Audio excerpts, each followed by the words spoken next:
পিতার কথা রাখার জন্য জগৎ থেকে চির বিদায় নেব। প্রভু এ কি বলছো তুমি প্রভু? তুমি তো জানো না এই ভুবনে বিজয়ী বীর তৃতীয় পাণ্ডব অর্জুন তার সঙ্গে যুদ্ধ করে আজ পর্যন্ত কেউই পারেনি প্রভু। যেই তার সঙ্গে যুদ্ধে গেছে সেই পরাস্ত হয়েছে প্রভু। তুমি ভুলে যাও। আমার মন বলছে তুমি এই যুদ্ধে গেলে আর ফিরে আসতে পারবে না প্রভু। তাছাড়া বলো তো এই জগতে আমার আর কে আছে? একমাত্র আপনে বলতে তুমি তো আমার আপন জন প্রভু। ভুল বলেছ প্রভাবতী, তুমি ছাড়া তো আর কেউ নেই। ভুল। এ জগতে আমি তোমার আপন নই। আমরা এই সংসারে সবাইকে আপন বলে দাবি করি কেন জানো? মায়ার কারণে। এই মায়া যে বড় দুরন্ত। আমি পূর্বে তোমার ছিলাম না, আমি কিছুদিনের জন্য তোমার হয়েছি, পরেও আমি তোমার থাকবো না। ছিল, আছে, থাকবে সে কে জানো? কে বলো? সে যে একমাত্র আমার গোবিন্দ।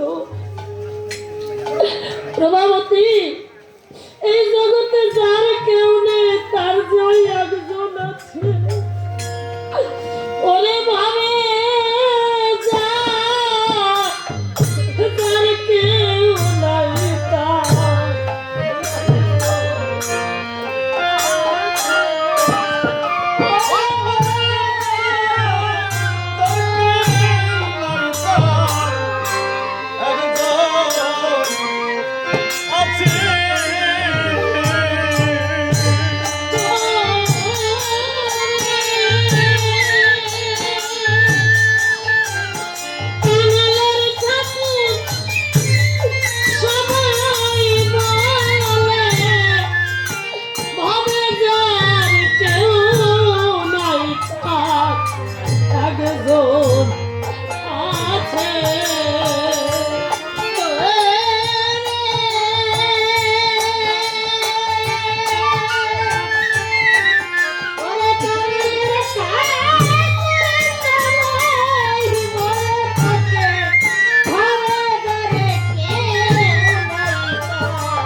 এই জগতে যার কেউ নেই, আমি একজন। আমি তোমার আপনজন নই প্রভু। আমি কেমন করে ভুলবো তোমাকে? আমি তোমাকেই তো আপনে বলে জেনেছি, তোমাকেই আমি আপনে বলে মেনেছি। তোমার শ্রী চরণে আমার জীবন যৌবনে সবই কিছুই অর্পণ করেছি প্রভু।